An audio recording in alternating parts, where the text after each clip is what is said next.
Estou muito feliz nessa noite por essa oportunidade dada pela igreja, pelo Senhor, pela liderança da juventude. E eu tenho algo muito importante para falar contigo hoje. Eu tenho certeza que o que eu vim falar hoje eu não seria capaz de fazer, eu não seria capaz de enxergar. Eu sei que o Espírito Santo quer falar com alguém aqui nessa noite. Eu prometo que vou me esforçar para ser o mais breve possível. Eu só quero pedir a tua atenção. Epístola de Paulo aos Colossenses, capítulo de número 1.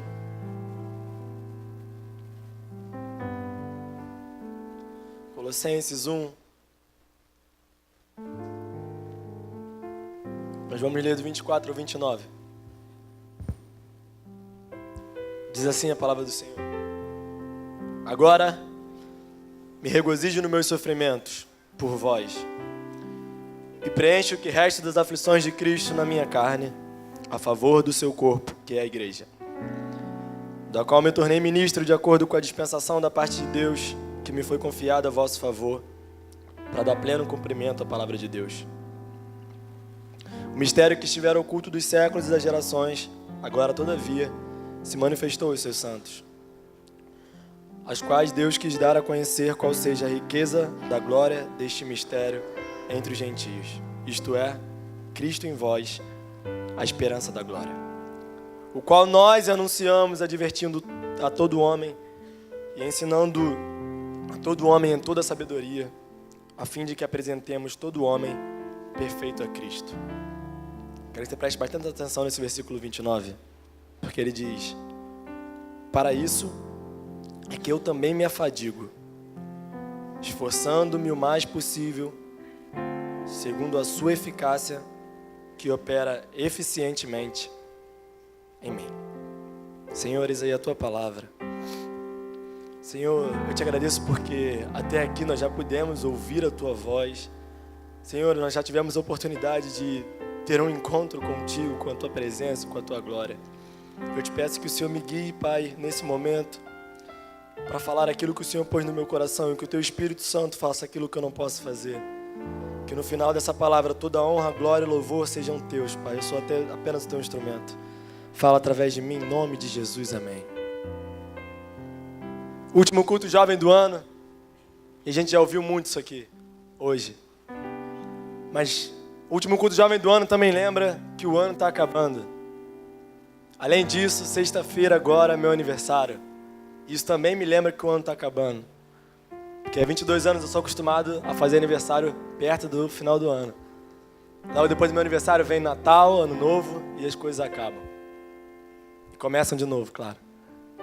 E se tem uma coisa que todo mundo faz no final do ano, ou pelo menos a maioria faz, é uma certa retrospectiva. A gente olha para trás para ver o que passou. A gente olha para trás para ver o que viveu. Mas a gente não só olha para trás, a gente faz uma coisa que é ainda mais detalhista.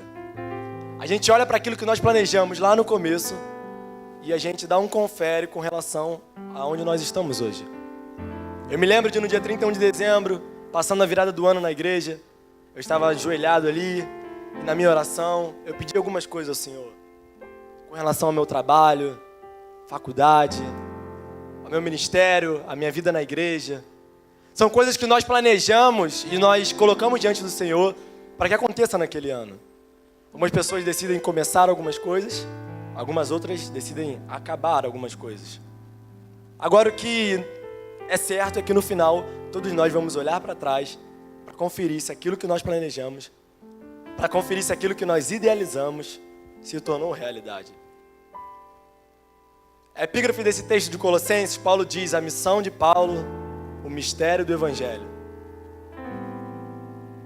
E no versículo 29, na quinta-feira, quando eu recebi a notícia que eu estaria aqui, eu pedi uma palavra ao Senhor, e o Senhor me direcionou nesse texto que eu não lembro se eu já havia lido. Mas quando chegou no versículo 29, alguma coisa muito diferente aconteceu. Paulo fala assim: por isso eu me afadigo. O por isso que ele está falando é exatamente do seu ministério, da sua obra, daquilo que ele fazia, da sua missão. Ele fala: é por isso que eu me canso. É por isso que eu faço o melhor possível, segundo a eficácia dele que opera eficientemente em mim. Paulo usa dois conceitos da administração, e eu sou da área de administração. Eu já estudo isso há pelo menos 7 anos, e eu parei para pensar nisso, achei muito legal isso. Parece que eu tenho 80 anos quando eu falo isso, mas eu comecei a estudar em 2010, técnico, estou fazendo faculdade, então há 7 anos que eu estudo administração. E o conceito de eficiência e eficácia que Paulo usa nesse versículo, ele é muito importante quando a gente começa a estudar administração. Mas ao mesmo tempo que ele é muito importante, ele se confunde muito. Eu lembro que nas primeiras provas, lá no ensino médio, quando eu comecei a estudar isso, era algo tão confuso, que sempre tinha uma prova que o professor falava assim, ele dava um caso e falava, segundo os conceitos de eficiência e eficácia, diga o que você enxerga nesse caso. Eu ficava tão confuso, que minha vontade era botar eficácia, ou eficacência, para ver se a professora me dava meio ponto, pelo menos. Peter Drucker, considerado o pai da administração moderna, se tem um cara que entende de administração é ele, mais de 30 livros publicados, ele define eficiência e eficácia com as mesmas palavras e ele só muda a ordem. Ele fala que eficiência é fazer certas coisas e eficácia é fazer a coisa certa. Acho que nós doamos muito, não está confuso? E eu pensei num exemplo para poder tornar isso um pouco mais claro para você, que depois de 7 anos eu consigo entender um pouco melhor essa diferença. Vamos dizer que eu precisasse fazer um teste, um exame, uma prova, e eu preciso tirar 10. Como eu preciso tirar 10, o que eu vou fazer? Eu levanto todo o material necessário para estudar, eu não falta uma aula, e eu tiro um tempo legal, algumas horas de estudo para poder tirar aquele 10. Eu estou sendo eficiente. Eficiência diz respeito ao meio e não ao fim das coisas. Diz respeito àquilo que você vai fazer para atingir determinado objetivo. Agora vamos dizer que mesmo fazendo tudo isso, eu não tiro o 10. Nesse caso eu fui eficiente, mas não fui eficaz. Eficaz e eficácia se refere ao final das coisas. Se refere não a como você faz, não ao meio, mas ao resultado que você obteve. Eu posso, por exemplo, não estudar, faltar várias aulas e não levantar nenhum material de apoio e tirar um 10. Nesse caso eu não fui eficiente, mas fui eficaz. Aí talvez você fale para mim, ora Mateus, já entendi tudo disso, só ser um administrador. Porque se ser eficaz é apresentar um resultado bom, então eu quero sempre ser só eficaz. Para que ser eficiente? Mas não é bem assim. Porque tanto na administração, como na nossa vida, de acordo com o que Paulo usou nesse versículo, é muito importante que nós busquemos ser eficazes sendo eficientes. Paulo começa dizendo o seguinte: por isso eu também me afadigo, esforçando-me o mais possível, segundo a sua eficácia. Quando nós entendemos que eficácia é o resultado, o que Paulo está dizendo é que ele se esforça segundo uma eficácia que não vem dele. Ele está se esforçando porque o resultado, aquilo que vai ser lá na frente concluído, não vem dele, vem de Deus. Isso é muito bom. Isso é muito legal. Primeiro porque eu não conheço nenhum administrador na vida que nasceu ou vai nascer melhor do que Deus. Aquilo que Deus criou nunca vai falir, porque eu e você estamos aqui nessa noite. Não importa o que aconteça com o mundo, aquilo que Deus planejou nunca vai ser algo falido. Não existe administrador melhor do que ele. E ele fala que segundo essa eficácia, e a palavra eficácia no grego significa energeia, significa somente, é usado somente para descrever algo sobre-humano. Então Paulo está falando que a eficácia que rege o trabalho dele é algo sobrenatural. É algo que não vem dele, é algo... E quando eu paro para pensar nisso, eu penso que eu e você temos a melhor das eficácias na nossa vida, das eficácias. Eu e você temos a garantia de um resultado da parte do próprio Deus. Se a nossa força, se aquilo que a gente fizer for segundo a eficácia dele. Quando nós lemos Gálatas capítulo 2, versículo 8, Paulo diz: porque assim como o Senhor agiu eficazmente na vida de Pedro no apostolado da circuncisão, assim ele também agiu na minha vida para o apostolado com gentios. O que Paulo está dizendo, sabe tudo aquilo que Pedro fez, o que Pedro pregou, quando Pedro prega e 3.000 pessoas aceitam a Jesus, então aquela eficácia, Pedro, é a mesma eficácia que opera em mim. Romanos, capítulo de número 8, versículo 37, a Bíblia fala que nós somos mais do que vencedores. Você tem noção do que é ser mais do que vencedor? Você sabe o que é ser vencedor? Vencedor é quando eu disputo ou estou participando de alguma coisa em que eu posso empatar, perder ou vencer. Quando eu venço, eu sou vencedor. Mas nós não somos vencedores. Porque nós não temos a possibilidade de empatar ou de perder. O Senhor nos garante que nós vamos vencer sempre com Ele. Isso não significa ausência de problema. Isso não significa que tudo na sua vida vai ser como você quer e espera. Significa que independente do que aconteça, você é mais do que vencedor, porque você tem a salvação, porque você vai morar no céu, porque o Senhor é contigo todos os dias da sua vida. Independente do que aconteça, você é mais do que vencedor. Provérbios 4,18, aquele versículo conhecido. A vereda do justo é como a luz da aurora, que vai brilhando mais e mais até ser dia perfeito. Quando eu olho para essa palavra, eu vejo que o Senhor nos resgatou de um lugar de escuridão, de trevas, para nos levar a um caminho de excelência. O Senhor nos tirou de um lugar onde nós estávamos perdidos, estávamos na morte, para nos levar a um caminho de excelência, para nos levar a um caminho de bênção. Então a idealização do Senhor para a nossa vida, ela é perfeita. Sabe quando você idealiza o seu ano e pensa algumas coisas? A idealização do Senhor para a nossa vida, ela é perfeita. João capítulo 15, versículo 7. Eu tenho dificuldade de ler esse versículo sem cantar, mas eu vou ler por causa de uma ministração de um cantor, que diz: se permaneceres em mim e a minha palavra em ti, pedirás tudo, tudo. Ele disse tudo. Esse versículo é lindo, porque fala que se nós permanecemos no Senhor, aí a gente pede o que a gente quiser e Ele dá, sendo que a gente tem que ler a segunda parte, porque Ele diz: se a minha palavra também permanecer em você, você vai pedir tudo e vai ser feito. Eu quero falar aqui, só porque eu não posso deixar passar, que não faz sentido a gente estar aqui falando sobre isso e avançar na mensagem sem falar sobre a palavra do Senhor. Porque infelizmente algumas pessoas ainda hoje têm tratado a palavra de Deus como algo opcional. Eu tenho conversado com algumas pessoas e esqueci o nome dele, Fred Francis Bosworth, um norte-americano evangelista, ele fala uma frase que eu acho incrível. Em um de seus livros ele fala: o problema de muitos cristãos hoje em dia é que nós nos alimentamos o nosso corpo com 3 refeições quentes ao dia, mas alimentamos nosso espírito com um sanduíche frio por semana. Tem pessoas que têm conseguido viver a semana inteira sem se alimentar, sem alimentar o seu espírito, para vir aqui no domingo agora e ouvir uma pessoa pregar. E que cara tem que ser esse para poder transformar a sua vida? Se você não busca um contato com a palavra, só seu. Hebreus 4,12. A palavra de Deus é viva e eficaz. Ela é mais penetrante, ela é viva e eficaz. A palavra de Deus, ela proporciona um resultado na sua vida certo. A palavra de Deus proporciona algo na sua vida que não tem como dar errado. Se permaneceres em mim e a minha palavra em ti, vocês vão pedir tudo e lhe será feito.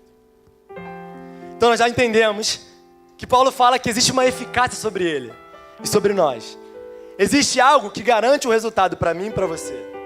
Existe algo que Deus já fala assim: olha só, eu te programei, eu te criei, eu te fiz, eu te amei para que você dê certo. Eu te fiz para que você lá no final consiga alcançar aquilo que eu tenho para você. É o que Paulo está dizendo. Sendo que ele termina o versículo e ele fala que essa eficácia opera eficientemente nele. A palavra eficiência no grego, eficientemente no caso, significa dunamis, que não tem mais a ver com algo sobre-humano. Aí já tem a ver com um poder que uma pessoa desenvolve ou busca ter. Então Paulo está falando o seguinte: aquilo que o Senhor me garantiu, a eficácia das eficácias, o melhor resultado que eu já tenho garantido, tem uma responsabilidade minha, porque ela opera eficientemente em mim. Sábado passado eu fui pregar numa igreja,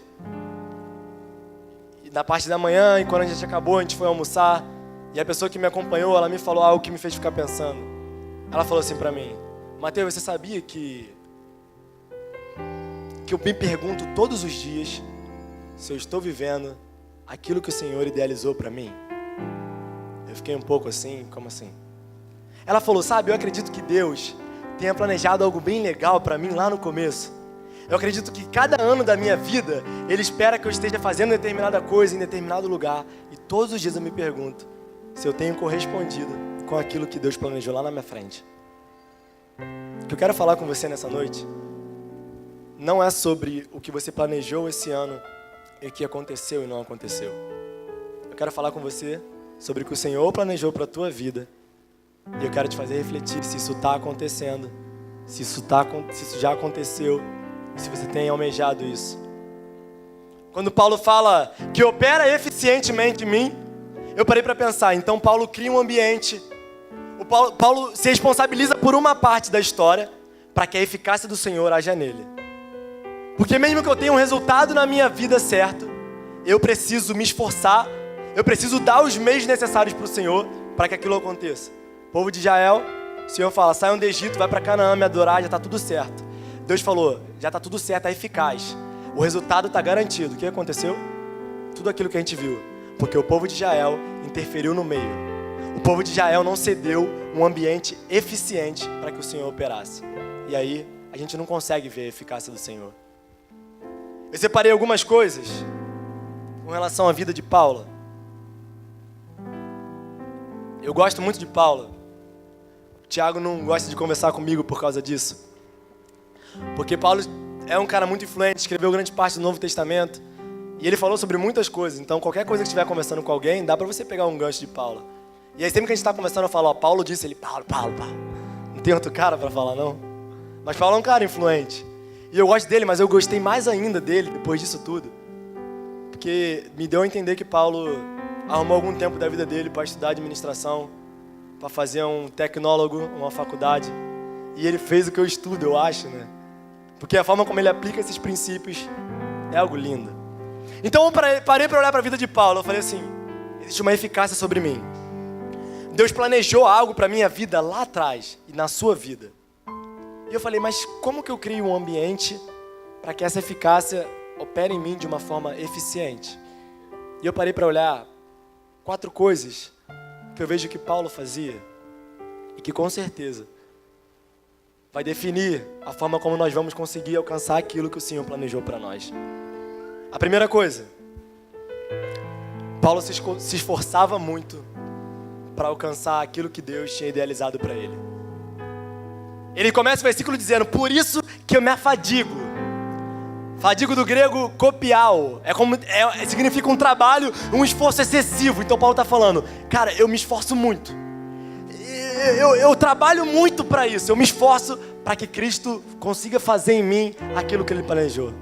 1 Coríntios 9, 26 e 27, Paulo diz, eu não corro sem meta, eu não luto como quem bate no ar, mas antes, eu esmurro o meu corpo, eu reduzo o meu corpo à servidão, à escravidão, para que tendo eu pregado a outros, não venha eu mesmo ser desqualificado.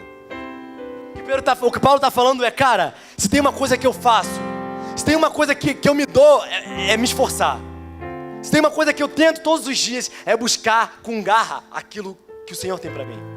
A gente tem buscado muitas coisas com garra. A gente tem buscado os bens materiais que a gente quer com muita garra às vezes. Mas como nós temos nos esforçado para viver aquilo que o Senhor planejou para a gente lá no começo?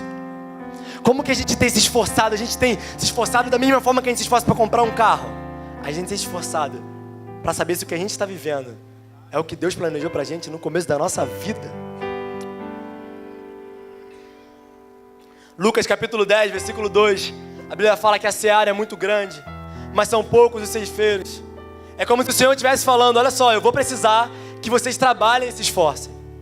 Eu vou precisar que vocês deem um pouco mais de vocês. Muitas pessoas aqui estudaram muito para fazer o vestibular. Muitas pessoas aqui se trancaram horas em casa para conseguir fazer uma prova bem-sucedida, para conseguir cursar uma faculdade. E eu te pergunto, qual o nível desse esforço que você tem aplicado para viver aquilo que o Senhor planejou para você? Você consegue se esforçar para viver algo que você planejou para você? E como nós deveríamos nos esforçar para viver o que Cristo planejou e idealizou para a gente? No meu planejamento de 17 anos de idade, eu era um cara muito maduro. E nesse planejamento, na idade que eu estou hoje, eu estava casado. Não sei porque vocês riem. Eu estava casado. Eu falei lá, Deus, 21 não passa. Eu estou com 21, vou fazer 22 semana que vem. Não estou casada. Todo mundo sabe disso. Mas vocês creem que eu vou casar, amém, irmão? Palavra profética sobre mim eu recebo aqui, ó. Eu não estou casado. E eu te pergunto uma coisa. Isso me preocupa um pouco. Porque eu falei, pô, Senhor, eu queria estar casado. Eu tinha 17 anos quando eu planejei, era um homem. 17 anos. Como?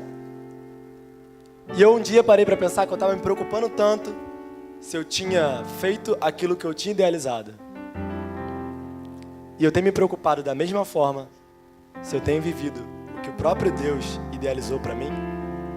O meu casamento é mais importante do que aquilo que eu tenho para viver com Deus aqui? Ou na eternidade, melhor dizendo? Nós precisamos nos esforçar, irmão. Eu quero te falar nessa noite, a princípio, que você vai ter que querer muito viver o ideal de Deus para sua vida. Não vai ser tranquilo, não vai ser saindo daqui falando assim, Senhor, faça o teu querer e a tua vontade em mim. Não vai ser só assim. Você está pronto para se esforçar? Você levanta a mão assim e diz, amém, eu estou pronto. Eu quero viver aquilo que o Senhor tem para mim. Você pode fazer isso? Eu creio que você vai viver e nós vamos viver. Se a gente estiver um pouco atrasado, a gente vai correr e vai igualar. 2016, Senhor, ainda deu tempo de igualar aquilo que o Senhor tinha para mim. Além de se esforçar, é preciso uma decisão.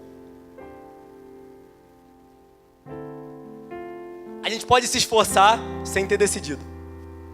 E a gente vai se esforçar muito até um determinado ponto e ou vai cansar ou a gente vai parar diante de alguma coisa. Porque o esforço é algo bom, mas a decisão é aquilo que está por trás de tudo. A decisão é aquilo que um atleta, por exemplo, tem quando ele está jogando o segundo tempo dos acréscimos do jogo, no nível de esgotamento físico total. Ele já se esforçou 90 minutos, sendo que ele fala, eu tenho uma decisão que eu quero ganhar esse jogo, então ele dá o melhor de si. A decisão é aquilo que mesmo quando o esforço não consegue mais falar, é o que nos mantém olhando para frente. É aquilo que mesmo quando você acha que não tem mais força, você fala, mas eu decidi chegar lá, eu vou me arrastando. Eu vou segurar no Senhor e vou chegar lá. É preciso essa decisão. Filipenses 3, do 7 ao 8. Paulo fala que aquilo que ele considerava lucro, ele agora considera como perda. E ele fala isso porque ele decidiu que o que ele queria viver era verdadeiramente o que Deus tinha idealizado para ele. Paulo fala que aquilo que eu achava legal, aquilo que eu achava bom, eu considerei como lixo para viver aquilo que Deus tem para mim. Você tem tido o nosso nível de decisão com relação a isso? Olha, Mateus, eu estou decidido mesmo a fazer o ideal de Deus. Mas se ele falar que eu não tenho que casar, aí já era. Aí o ideal dele espera. Irmão, todo mundo nessa igreja sabe que eu quero casar. Todo mundo. Até quem não é dessa igreja sabe, tá na cara. Vai-te embora. Todo mundo sabe que eu quero isso. Sendo que eu não posso viver em função disso. Se o Senhor falasse para mim, não é para você casar, eu ia preferir o que eu idealizei ou o que o meu Deus idealizou. Eu ia preferir seguir com o meu sonho e meu planejamento ou com o planejamento dele. Eu não estou dizendo para você que o Senhor não vai te deixar casar, calma. Eu acredito que Ele considera todos os seus desejos. Ele é um pai tão bom que Ele, na medida do possível, dá aquilo que você quer e espera. Mas Ele também é um Deus que pode querer te dar uma responsabilidade grande. Ele é um Deus que por te amar, por ter algo grande na sua vida, Ele pode falar, eu vou limitar aqui o seu caminho. Você está disposto a fazer isso? Está disposto a abrir mão da faculdade dos seus sonhos, se Deus quisesse? Está disposto a pegar aquele último dinheiro que você tem no mês para abençoar a vida de alguém? Se Deus quisesse. Falei algo no refúgio aqui que é lindo. A viúva de Sarepta, Deus vira para Elias e fala assim, Elias, você vai lá em Sarepta, tem uma viúva e ela vai te alimentar. Elias estava muita fome. Elias falou, tá bom Deus, eu vou lá. Quando ele chega lá em Sarepta, ele encontra a mulher logo na rua assim, aí ele vira para ela e fala assim, você pode pegar um pouco d'água para mim? A mulher na hora, claro, vou lá. Porque naquela época você não dá água para um viajante, era tipo uma maldição, você tinha que dar água. Então ela foi pegar água. Quando ela estava indo, ele falou assim, mas calma, aproveita e traz um pão também. E virou as costas. Ela, o quê? Traz o quê? Traz pão? Eu disse, não, eu tenho um pouco de azeite, um pouco de farinha. Vou fazer um bolo para mim e meu filho, comer e ir pro céu que eu vou morrer. Tu veio me pedir pão? Aí Elias tipo, ia lá Deus, tu falou que ela ia me alimentar, não tem nem para ela?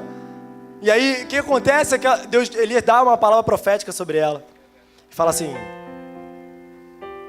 vá lá e faz o bolo, faz o bolo. Mas eu não quero nem que você faça, come e me dê, não. Eu quero que você faça, me dê primeiro, depois você come com seu filho. Eu imagino aquela mulher olhando assim, falando, valeu, vou comer o quê?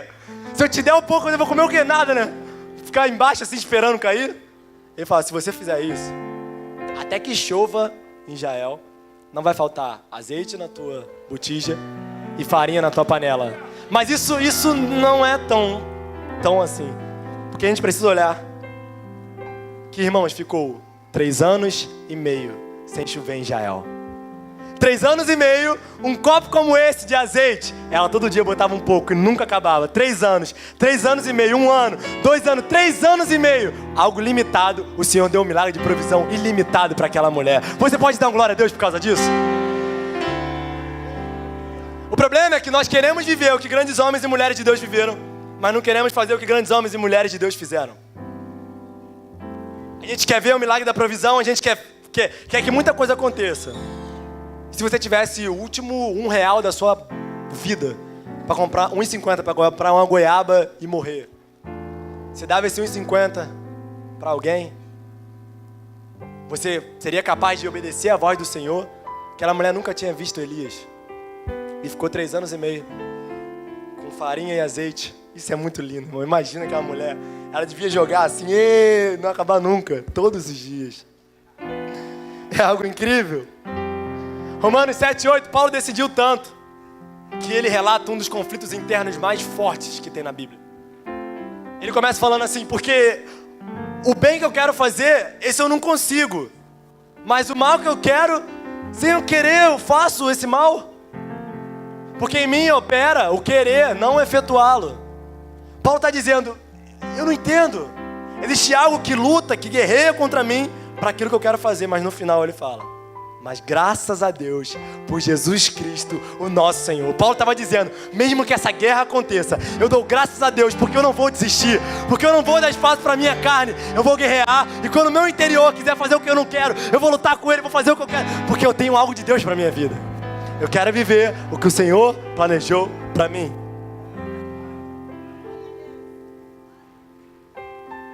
Algumas pessoas têm optado e dito, mas Mateus, eu quero ficar no banco. Eu quero só assistir só. Não há nenhum problema nisso. Eu quero que você entenda que mesmo você que está aí, e eu não estou te convidando para você pedir o microfone para pregar, ou para você... Até porque essa é uma parte bem rasa do Evangelho, que nós sabemos que é muito mais ajudar as pessoas, ir às ruas.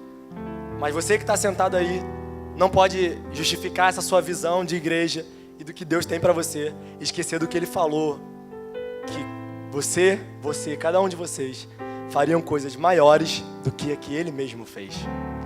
Você não pode esquecer que mesmo sentado aí no banco, você tem que buscar ansiosamente curar um enfermo, fazer um paralítico jogar a cadeira de roda para o lado, fazer um cego enxergar. Você precisa libertar alguém de algo que tá errado.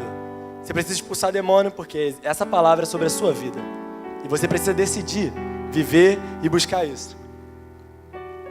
A terceira coisa que eu observo em Paulo, e essa é uma das coisas mais lindas,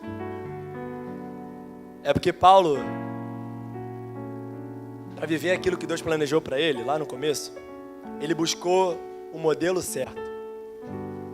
Quando você vai ler as cartas de Paulo, as epístolas, ele fala 6 vezes, sede meus imitadores. Isso é muita coisa. 6 vezes o cara fala, me imitem. O que significa imitar? Imitar é tomar como padrão, como referência. E existe um princípio em imitar, que ele é muito claro, em que você não pode escolher imitar alguém parcialmente. Você precisa imitar a pessoa em tudo aquilo que ela é, faz, e tudo aquilo que ela é isso. Por exemplo, eu me lembro de quando pequeno, ficava imitando a minha mãe, quando ela brigava comigo. A gente não só imita o que a mãe fala, mas a gente tenta fazer a voz dela. Por que você não limpou o seu quarto? Eu preciso imitar completamente aquilo. Se ela tiver com a vassoura na mão, eu falo, por que você não limpou o seu quarto? O mesmo princípio que Paulo fazia com Deus. Ele buscava imitar a Deus em tudo aquilo que o Senhor era.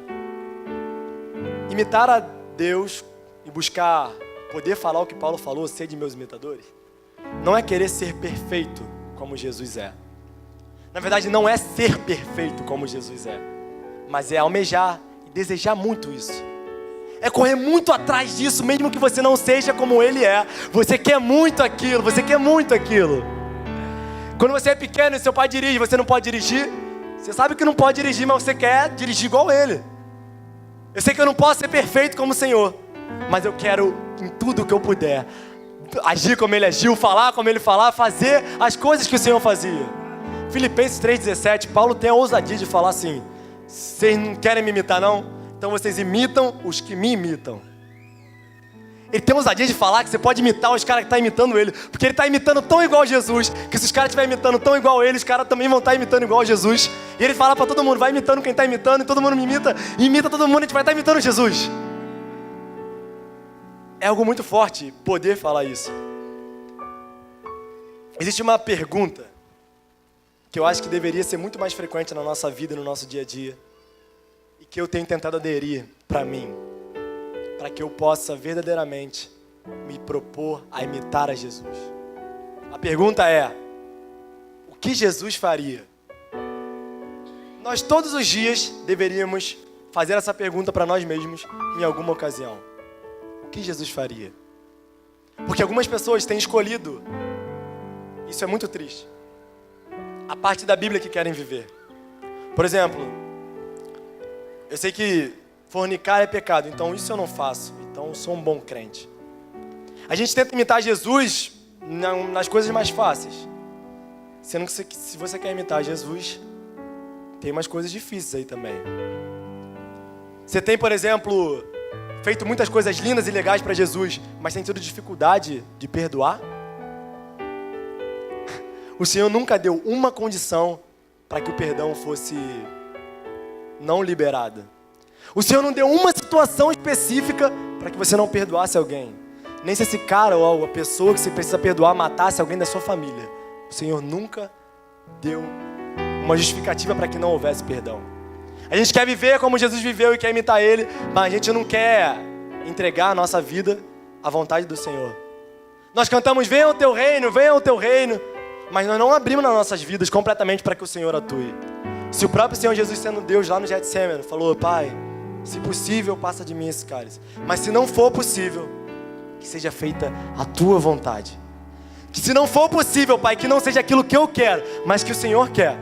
E eu e você. A gente tem orado a Deus pedindo algo com convicção, ou a gente tem perguntado a Ele se é aquilo mesmo que Ele quer? Senhor, eu só quero te pedir uma coisa só: me arruma aqueles R$300. Senhor, só me ajuda naquela prova para eu entrar naquela faculdade. E a gente se decepciona porque a gente não pergunta para Deus se é isso que Ele quer pra gente. Cara, você pode sim querer organizar e planejar toda a sua vida, mas eu quero te dizer que foi feito um planejamento e uma organização há muito tempo que vai dar muito mais certo do que a sua. O Senhor pensou algo para você lá atrás que vai ser muito mais especial e mais lindo do que qualquer coisa que você consiga pensar aí.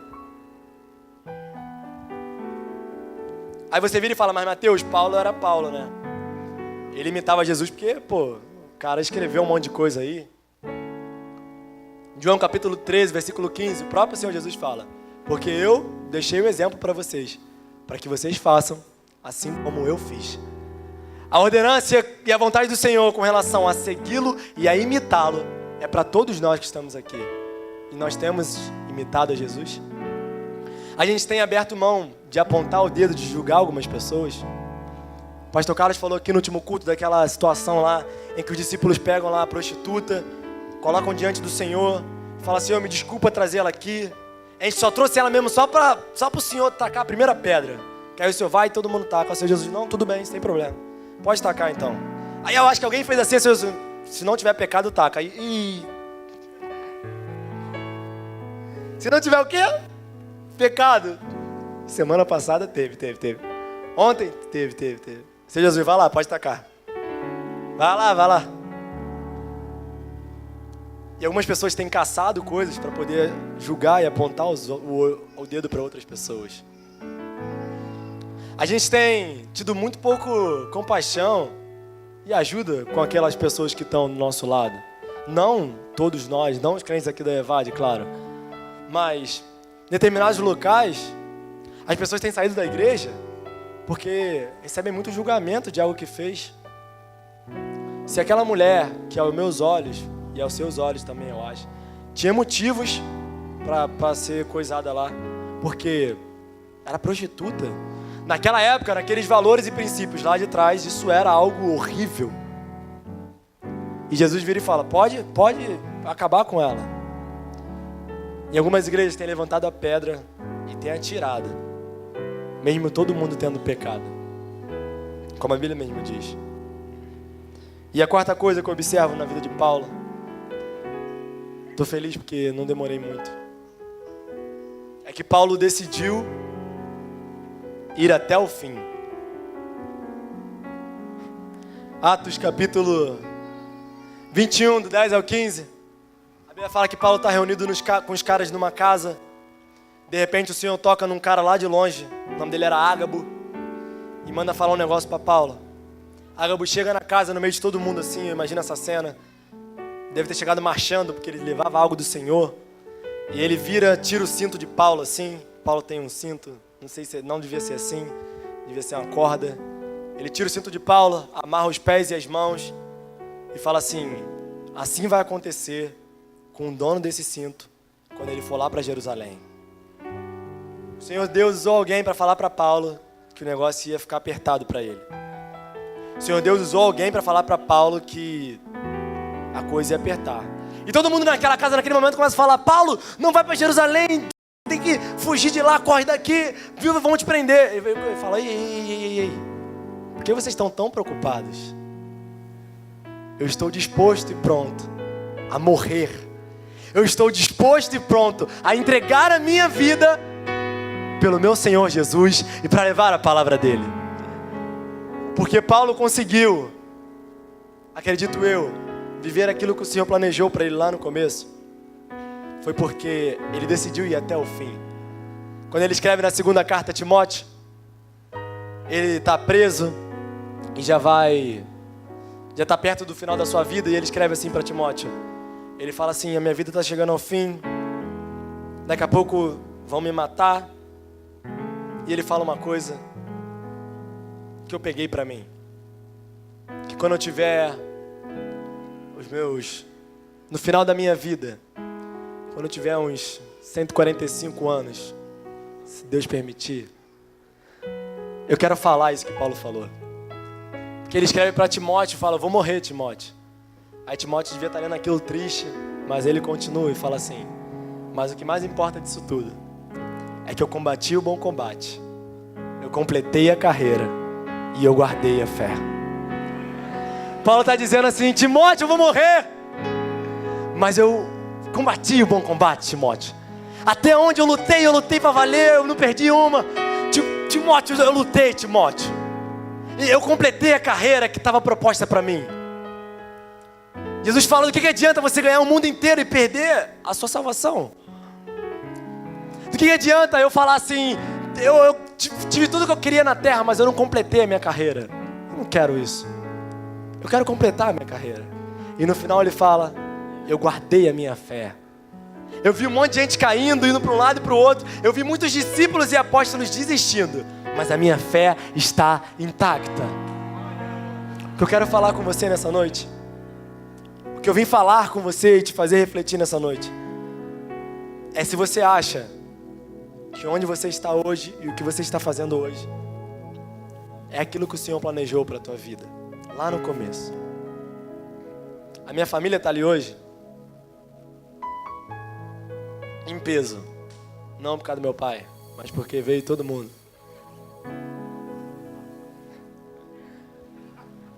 E eu queria compartilhar algo. Queria compartilhar algo com você que quase ninguém sabe. O meu pai está ali e eu não consigo o considerar como outra coisa. Mas na verdade ele não é o meu pai biológico. E eu tenho uma história um pouco difícil com meu pai biológico. A minha mãe engravidou muito cedo da minha irmã, aquela que estava chorando aqui. E logo em seguida, ela engravidou de mim muito rápido. Eu acho que quando o médico foi tirar minha irmã, ele já me viu lá já. Ele já falou, olha só, já tem um outro aí, tá, menino. Esperou nada, gente. Foi muito rápido. Eu nasci, minha irmã tava no peito ainda, olha só. Mas o meu pai, mesmo sem me conhecer, mesmo sem nunca olhar para o meu rosto, ele não me queria. Eu fiquei um pouco chateado quando minha mãe me contou isso. Porque ele não me queria sem nem me conhecer.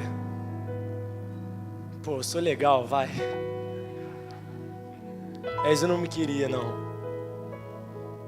E ele se esforçou um pouco para que eu não nascesse. Tem uma coisa que ele fez, foi faculdade de tirar filho. Tentou de tudo.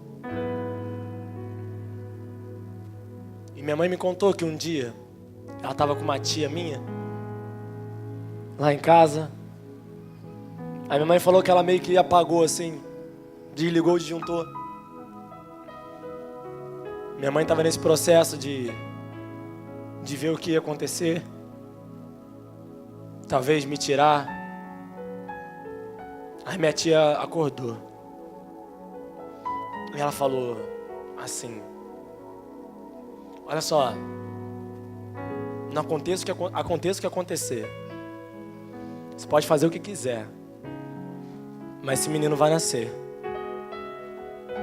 Minha mãe não teve a oportunidade de escolher o meu nome, porque foi o Senhor que falou qual seria meu nome. Ele falou, ele vai nascer, o nome dele é Mateus. Falou que eu ia ser branquinho e que eu ia estar fazendo o que eu estou fazendo aqui hoje. E todos os dias da minha vida, eu peço desculpas a Deus pelo tempo que eu perdi para não viver aquilo que Ele planejou para mim lá no começo. Mas eu sou grato a Ele. Eu sou grato a Ele porque aquilo que Ele falou para mim há 22 anos atrás está acontecendo hoje. Fica de pé para parecer que está acabando.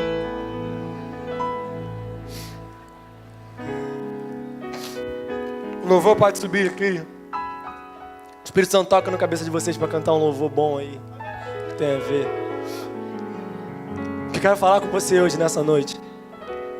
Eu não sei se você tem uma palavra sobre a sua vida como a que eu tenho. Eu não sei se o Senhor uma vez falou algo para você. E eu lembro de um dia que eu estava num lugar muito ruim, muito feio, quando eu estava afastado da igreja. E foi aquele dia que eu voltei para Jesus. Um dos piores lugares que eu já estive. Porque o Espírito Santo foi capaz de, naquele lugar, me levar a uma reflexão. O que você está fazendo aqui? Não era isso que você tinha que estar fazendo. Não. Essa idade já era para você estar fazendo outra coisa. Você não está fazendo o que Deus planejou para você, cara. Eu falei, desculpa, Deus. Desculpa porque eu comecei a andar com as minhas próprias pernas. Desculpa porque eu parei de buscar aquilo que o Senhor planejou para mim. Eu tenho certeza que o Espírito Santo falou com alguém aqui nessa noite. E o que ele falou com essa pessoa é o seguinte: cara, eu acho que você não está muito bem onde você devia estar. Eu acho que você não está fazendo aquilo que você deveria fazer. Quando eu planejei antes de você nascer o que você ia estar fazendo, você não ia estar fazendo o que você está fazendo agora. E eu queria te convidar nessa noite a atualizar a tua vida com aquilo que o Senhor tem e quer para você. Eu queria te convidar a você deixar tete a tete nessa noite aquilo que o Senhor almeja de você e aquilo que você vai procurar e vai buscar fazer a partir de hoje. Você teve um ano incrível e fez coisas incríveis, e teve momentos difíceis também. Mas eu quero te fazer pensar hoje com relação à sua vida com Deus, com relação àquilo que Ele planejou para você, existe uma garantia de Deus, uma eficácia sobre a tua vida. Você só precisa oferecer um ambiente para que Ele haja eficientemente. O louvor vai cantar um hino aqui. E se você quiser, vem aqui na frente. Se você quiser, vem aqui na frente e coloca a sua vida diante do Senhor. Fala com Ele e diz o quanto você almeja hoje aquilo que Ele planejou para você.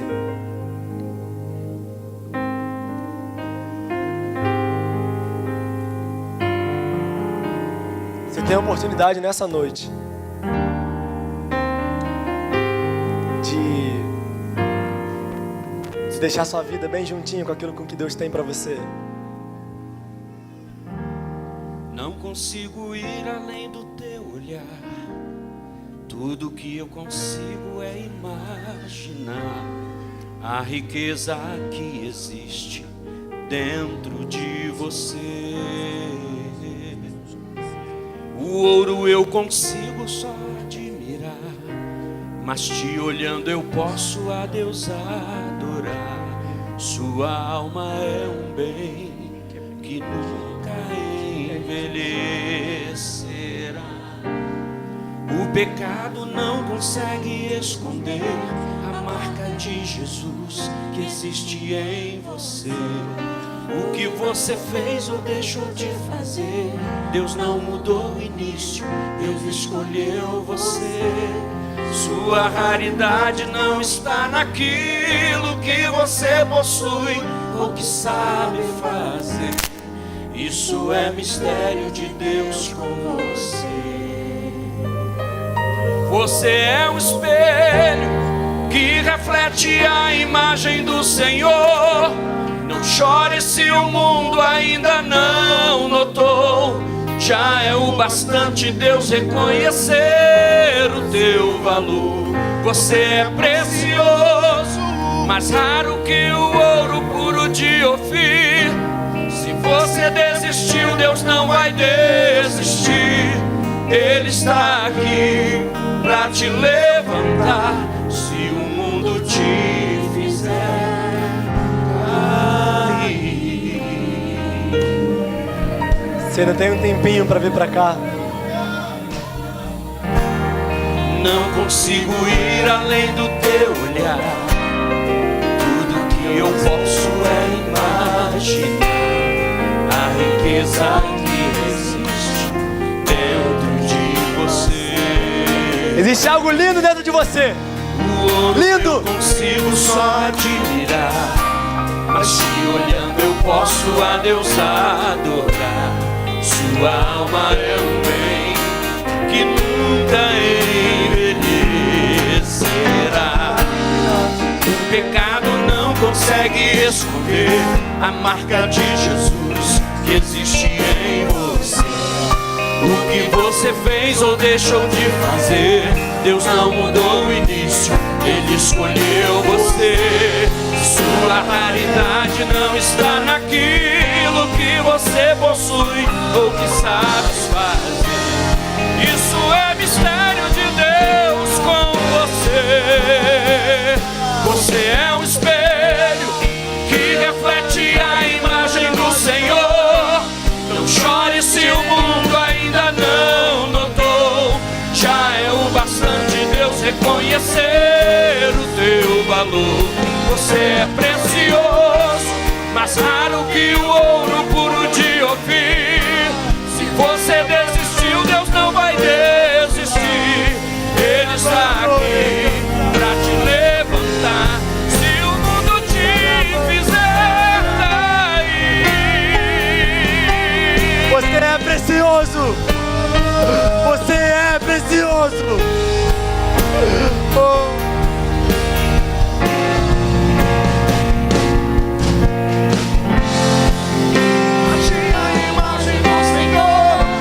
Não chore se o mundo ainda não notou. Já é o bastante Deus reconhecer o seu valor. Você é precioso.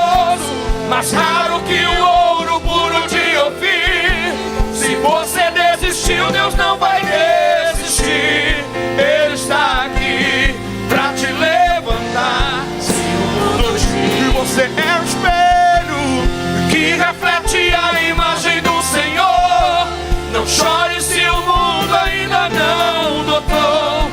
Já é o bastante Deus reconhecer o seu valor. Você é precioso, mais raro que o ouro puro de Ofir. Se você desistiu, Deus não vai desistir. Ele está aqui pra te levantar. Se o mundo te fizer cair.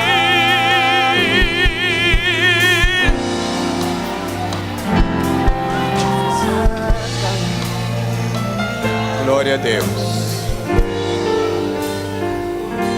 Glória a Deus.